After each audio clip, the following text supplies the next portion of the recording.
Hello student, let's discuss the question. In this question we have to integrate the function and the function is equals to 3 of x raised to the power 2 divided by the x raised to the power 6 plus 1 multiplied by the dx. We have to integrate this function. So let we are considering that is 3 raised to the power x. X raised to the power 6 can be written as x raised to the power 3 to its whole square plus 1 multiplied by dx. So from here, let we are considering that x raised to the power 3 is equals to t and we are going to differentiate on both sides with respect to x. So this from here become equals to d divided by the dx of x raised to the power t and this become equals to dt divided by the dx. So the differentiation of x raised to the power 3 with respect to x is 3 x raised to the power 2 and this become equals to dt divided by the dx.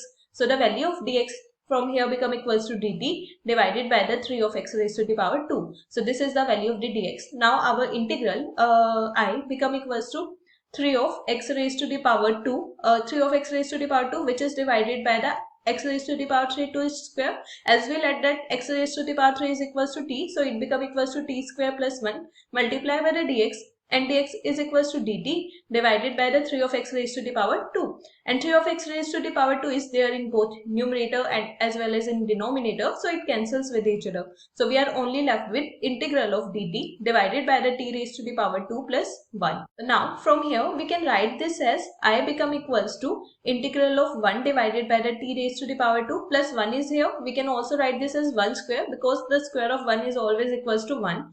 Now from here we are going to apply the formula. We know that the integral of 1 divided by the x square plus a square is equals to 1 divided by a tangent inverse of x divided by the a plus c. X divided by a plus c. So here we are going to replace x with a with x with t and a with 1.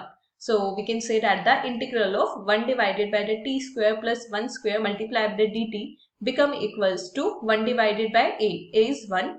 Tangent inverse of x is t divided by a is 1. So this is here. So we can write this as I is equals to tangent inverse of t. Now plugging the value of t. So the value of I become equals to tangent inverse of x raised to the power 3. So this is the answer to given question. So students, in order to solve this, we use the basic concept of integrals. I hope you understood the concept well. Thank you. Don't forget to like and subscribe.